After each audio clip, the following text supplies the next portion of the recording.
अस्सलाम वालेकुम। सालियापन इंसाइक्लोपीडिया जी दुनिया में भली कार। अॼु पाण सरासरी पढ़ंदासीं।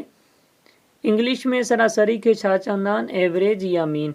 सरासरी आहे छा, या पाण सरासरी कॾहिं मालूम कंदाऊं? सरासरी आहे फ़ी छा? फ़ी एकड़ फसल घणी थी आहे, डिफरेंट मतिलबु अलॻि अलॻि फसल निकितल हुजे, हर एकड़ मां कंहिं मां घटि कंहिं मां वधि, त पोइ पाण हुनजी एवरेज मालूम कंदाऊं।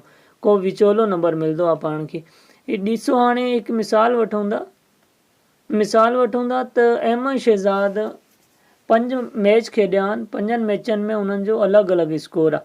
पाण जेका 5 मैचनि जो स्कोर आहे 45, 50, 60, 65, 90, सभिनी खे पहिरियों जोड़ कंदासीं। जोड़ करण खां पोइ आयो जवाबु 310। हिन खे जेतिरा मैच खेॾिया अथसि, घणा मैच खेॾिया अथसि? 5। 5 सां वंड कंदासीं त जवाबु आयो 62। इहा ई पंहिंजी सरासरी आहे, जंहिंखे पाण एवरेज बि चवंदासीं। मतिलबु त अहमद शहज़ाद जी जेकी रन्स एवरेज आहे, जेका स्कोर हुनजा एवरेज स्कोर आहिनि 5 मैचनि में, उहा 62 आहिनि।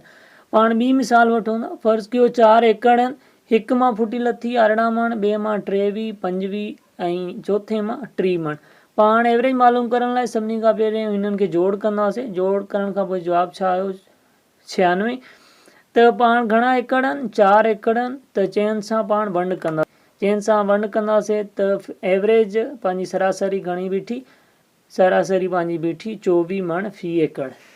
ठीकु। हाणे एवरेज में त को प्रॉब्लम न आहे। को प्रॉब्लम हुजे त कमेंट में लिखो पंहिंजो प्रॉब्लम, मां इनशाला जवाबु ॾींदुमि। असांजो चैनल ज़रूरु सब्सक्राइब कयो। पंहिंजूं सिंधी में खोड़ वीडियो आहिनि ऐं वीडियो अपलोड बि थींदियूं रहंदियूं। महिरबानी।